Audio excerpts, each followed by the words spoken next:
Continuamos con la sexta sección de la serie Introducción al libro de Daniel. Y estamos en este caso por entrar en el segundo ataque al libro de Daniel como inspirado o canónico. El segundo ataque al libro de Daniel como inspirado o canónico por el supuesto anacronismo de Belsasar como rey de Babilonia.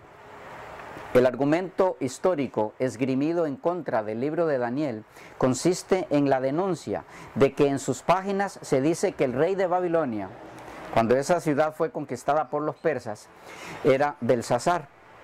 Como los pocos historiadores griegos se refieren al último rey caldeo por otro nombre, siendo que Belsasar solo figura en la Biblia, los críticos han considerado que se trata de un grave anacronismo del libro de Daniel, que solo puede ser explicado mediante la suposición de que el autor de ese libro vivió varios siglos después de los acontecimientos que pretende narrar y acerca de los cuales no tenía suficiente información. Un anacronismo es un error de cronología que consiste en situar un hecho en época distinta a aquella en que sucedió. De esto se acusa al libro de Daniel en este caso. ¿Cuál es la respuesta al ataque de los críticos al libro de Daniel por su supuesto anacronismo? Evidencia arqueológica de la información de Daniel respecto a Belsasar como rey de Babilonia. En primer lugar tenemos las excavaciones efectuadas en el templo de la luna en las ruinas de Ur, en la Baja Mesopotamia. Dichas excavaciones permitieron descubrir una inscripción del rey caldeo Nabonido, en la cual se presentaba una oración en favor de su hijo primogénito, Bel-Sar-Usur, nombre que significa Bel protege la vida de su rey. Quien se encargó del desciframiento de dicha tableta con signos cuneiformes, acadios, asirios y babilónicos fue H.F. Talbot en 1861. Entre los asiriólogos que sugirieron que esa inscripción se refería al Belsasar mencionado por Daniel, se destacó George Rawlinson, a pesar de lo cual Talbot seguía negando en 1875 que esa fuese una identificación acertada. Ya para 1875, Talbot mismo publicó una lista de argumentos junto con una nueva traducción del texto que mencionaba a Belsasar.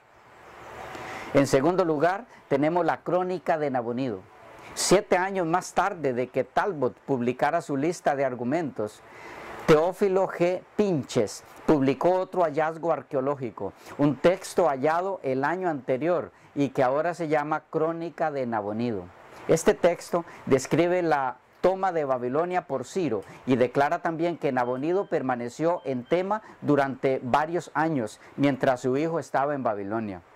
El comentario bíblico adventista aclara que, aunque en ese entonces Pinches no comprendió plenamente el texto e identificó erróneamente a Tema, que está en la Arabia Occidental, hizo algunas deducciones acertadas en cuanto a Belsasar. Una de sus observaciones fue que Belsasar parece haber sido comandante en jefe del ejército, probablemente tenía mayor influencia en el reino que su padre y por eso era considerado como rey. Continuaron apareciendo más textos que contenían el nombre Belsasar, arrojando una muy importante luz respecto a sus actividades como Mar-Sharri, hijo del rey, según Whitcomb.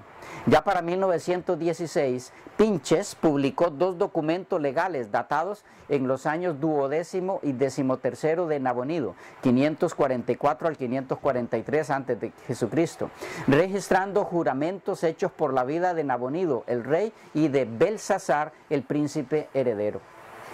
Respecto a estos documentos descubiertos por Pinches, A.L. Oppenheim observó que no hay ningún paralelo conocido en toda la antigua literatura cuneiforme. Por su lado, R.K. Harrison aporta que una inscripción de Harram asigna 10 años al exilio arábigo de Nabonido. Con otras fuentes implicaría que el personaje real de Daniel 5:30, que fue muerto en el año 539 a.C., fue en efecto Belsasar. Y tenemos también el relato persa en verso de Nabonido. El golpe final, en palabras de J.C. Whitcomb, para las objeciones críticas de la historicidad del quinto capítulo de Daniel, tuvo lugar en 1924 cuando Sidney Smith del Museo Británico publicó un documento cuneiforme conocido como Relato Persa en verso de Nabonido, que contiene la declaración de que Nabonido confió la regencia a Belsasar. Esta declaración de tan capital importancia reza de la siguiente manera: cuando estaba para comenzar el año tercero, 553 a.C., él, Nabonido, confió el campeonato a su hijo mayor, el primogénito. Todas las tropas en todo lugar del país puso bajo su mando, dejó ir todo, confió la realeza, Sarratum, a él, y él mismo comenzó un largo viaje. Whitcomb nos dice que los eruditos del Antiguo Testamento de la escuela más liberal se han dividido en su reacción ante esta espectacular evidencia. Sobre esta tercera evidencia arqueológica, Daniel Hammerly Dupuy nos dice que uno de los modernos partidarios de la alta crítica, Robert H. Pfeiffer, quien se adhirió a la hipótesis de que el libro de Daniel había sido escrito en la época de Antíoco Epífanes, 174 al 164 a.C., al no encontrar cómo fue posible que ese libro bíblico diese a conocer algunas informaciones históricas referentes a Babilonia que no fueron consignados por los historiadores de la antigüedad, publicó el siguiente comentario: probablemente jamás conoceremos cómo nuestro autor supo que la Nueva Babilonia era la creación de Nabucodonosor, como ha sido comprobado por R. Coldewey, Excavaciones en Babilonia, 1915, y que Belsasar, mencionado únicamente en documentos de Babilonia, en Daniel y en Baruch 1:11, que se basa en Daniel, estaba actuando como rey cuando Ciro tomó Babilonia en 538. Y esto nos lleva entonces al tercer ataque al libro de Daniel como inspirado, basado en este caso en el argumento filológico. Una considerable cantidad de críticos ha pretendido rebajar la antigüedad tradicional y evidenciada por la historia y por la arqueología del libro de Daniel, presentando supuestas razones de orden filológico. Uno de los puntos más señalados y atacados en el que se han atrincherado los críticos liberales es el hecho de que el libro de Daniel aparece escrito en dos idiomas, en hebreo y en arameo. El aramaico es usado desde el versículo 4b del segundo capítulo hasta el fin del capítulo 7. El resto del libro está compuesto en hebreo, siendo que, como todos los lenguajes, el aramaico y el hebreo han cambiado en el curso de los años y que es probable determinar la edad aproximada de un escrito por el estilo y forma del lenguaje, y debido a que, según el crítico Driver, el aramaico de Daniel es un dialecto aramaico occidental. El aramaico de Daniel es semejante al aramaico de ciertos Targum de fecha del siglo II antes de Jesucristo, y que el aramaico de Daniel es más parecido a los dialectos aramaicos hablados al este y sudeste de Palestina, y siendo que este dialecto aramaico occidental es conocido por inscripciones de fecha del siglo III antes de Jesucristo hasta el siglo II antes de Cristo, y que finalmente el aramaico de Daniel no era hablado en Babilonia en el siglo VI antes de Jesucristo, entonces, como deducción lógica, como el aramaico de Daniel es el dialecto hablado en Palestina en el siglo II antes de Jesucristo, el libro tiene que haber sido escrito en el siglo II antes de Jesucristo. Según los especialistas, el idioma arameo ha sido clasificado en 5 fases. El antiguo, 1000 al 700 antes de Cristo. En segundo lugar, el oficial o imperial, 700 al 300, 200 antes de Cristo. En tercer lugar, el arameo medio, del 300 al 200 antes de Cristo, hasta el 200 después de Jesucristo. En cuarto lugar, el arameo posterior o último, del 200 al 700 después de Jesucristo. Y en quinto lugar, el arameo moderno. Aquí, el argumento de los críticos ha sido el identificar el arameo de Daniel con el arameo occidental o arameo medio, que coincidiría con la época macabea del siglo II antes de Cristo. El hecho de encontrarlo semejante al Desiertos Targum de fecha del siglo II a.C. les ha sido suficiente para considerar el arameo de Daniel con el de esta fecha tardía. Hay una cápsula histórica respecto a cómo los israelitas se relacionaron con el arameo. Los israelitas se relacionaron con los arameos desde los días de Saúl y de David, después de la caída de Samaria en el año 722 a.C. Cuando los asirios desterraron a los habitantes del reino de Israel, repoblaron esa región con arameos de Amat, Segunda de Reyes 17:24. Numerosas tabletas de la época hegemónica de Asiria están escritas en arameo. Cuando Nínive cayó en el año 612 a.C., el arameo se difundió entre diversos países hasta llegar a sustituir el acádico como idioma popular y de la diplomacia.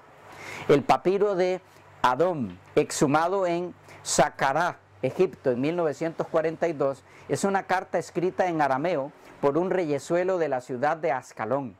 En esa carta se pide rápido auxilio al faraón Necao II, 609 al 595, en contra del rey Nabucodonosor II, quien estaba avanzando con su ejército por Palestina. La respuesta a la argumentación de los críticos respecto a una fecha tardía para el libro de Daniel, siglo II a.C., por causa del aramaico del libro, es entonces la siguiente. Anteriores aseveraciones sostenían que el arameo de Daniel es del dialecto occidental y por lo tanto no pudo haber sido compuesto en Babilonia, como hubiera sido el caso si Daniel del siglo VI antes de Jesucristo hubiera sido el autor. Sin embargo, descubrimientos recientes de documentos arameos del siglo V antes de Jesucristo demuestran en forma concluyente que Daniel, al igual que Esdras, fue escrito en una forma de arameo imperial, dialecto oficial o literario corriente en todos los países del cercano oriente. Así, es estrecha la relación con el arameo de los papiros de Elefantina del sur de Egipto, por cuanto estos también fueron escritos en el arameo imperial.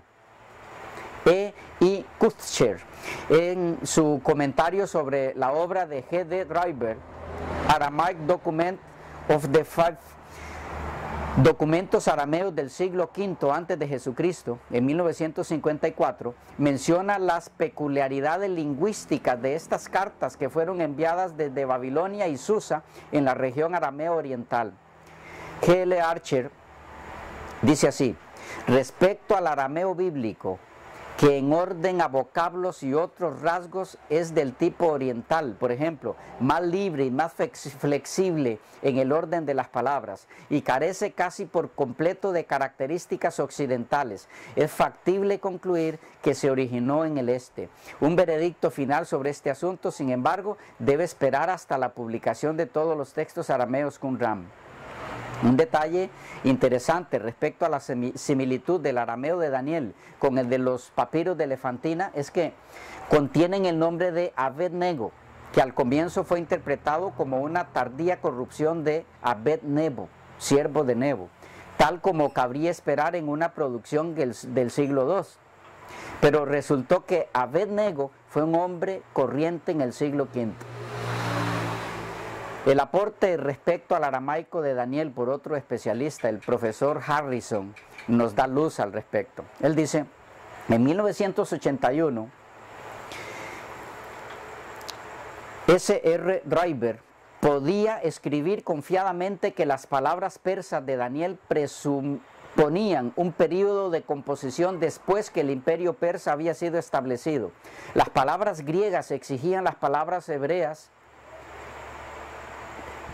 Las palabras griegas, dice él, exigían, las palabras hebreas apoyaban y el aramaico permitía una fecha subsiguiente a la conquista de Palestina por Alejandro el Grande, en 322 a.C. de Jesucristo. Este aforismo era citado ampliamente por los escritores ingleses en las décadas siguientes y por lo que se refiere a las secciones aramaicas. H.H. Rowley intentó sustanciar las afirmaciones de Driver por medio de varias publicaciones y artículos. No obstante, descubrimientos y estudios subsiguientes han mostrado los peligros inherentes a apelar a la presencia de elementos aramaicos como incontrovertible evidencia para una fecha de composición tardía. El término aramaico es en realidad de un orden general y se emplea para describir un grupo de dialectos semíticos íntimamente relacionados con el hebreo y aún más íntimamente relacionados unos con otros. De los 4 grupos establecidos por la investigación lingüística, a saber, el antiguo aramaico, el aramaico oficial, el aramaico levantino y el aramaico oriental, el primero constituye el lenguaje de las inscripciones del norte de Siria, que trataban del siglo X al 8 antes de Jesucristo, en el que el aramaico oficial también tomó sus raíces. Este último ya era empleado en las oficinas gubernamentales durante el período asirio, 1100 al 605 antes de Jesucristo, y en el período persa siguiente era claramente la lengua franca de la diplomacia y otras áreas de la actividad humana, aun cuando los monarcas persas empleaban un sistema de signos cuneiformes en que grababan las inscripciones reales en su propia lengua antigua persa. Ya se añadían certificados aramaicos a las tabletas cuneiformes en los tiempos asirios, cuyo propósito era proporcionar una indicación breve de nombres y fechas relacionados con las tabletas, así como un sumario de su contenido. El aramaico oficial era usado todavía en los certificados durante todo el período helenístico, 330 al 30 antes de Jesucristo, así como en monedas, en papiros y óstraca de Egipto, en inscripciones mesopotámicas y egipcias y en algunas inscripciones bilingües del Asia Menor. El aramaico levantino parece que surgió de los nómadas aramaicos primitivos y penetró en Siria y Palestina, y a pesar del uso extenso del griego durante el período helenista, el aramaico levantino era todavía hablado en los tiempos del Nuevo Testamento. El aramaico oriental se originó en los nómadas arameos que invadieron la región del Tigris-Éufrates, y algunos de los dialectos sobrevivieron hasta los tiempos de los maometanos. Por lo que se refiere a los dialectos bíblicos afectados, la antigüedad del aramaico como lengua hablada en forma dialectal se puede ver en el uso por Labán en Génesis 31:47 de la designación aramaica Hegar Saaduta, de un montón de piedras o majano que Jacob describió con la forma hebrea de Galaad o mojón de testimonio. Además, como indicó Young, ciertos aramaísmos que eran comúnmente considerados como antiguos en forma se han demostrado en los textos Ras Samra en la edad de Amarna, y se han visto incluidos algunos específicos que ocurren en Daniel. El testimonio entonces de otros eruditos en cuanto al aramaico de Daniel como perteneciente a un periodo temprano y no tardío nos es de mucha ayuda. El arameísta israelí E.I. Kotscher y el erudito A.T. Klaus Kotz coinciden en que el arameo de Daniel es oriental y por lo tanto no tardío ni temprano. K.A. Kitchen, orientalista británico, atacó la hipótesis de H.H. Rowley, llegando a la conclusión de que tanto el vocabulario, la ortografía, la fonética y la morfología en general y la sintaxis del arameo de Daniel pertenecería al arameo imperial y por lo tanto del siglo VII al V antes de Jesucristo. Joseph S. Excel lo expresa así: el lenguaje del libro, refiriéndose a Daniel, coincide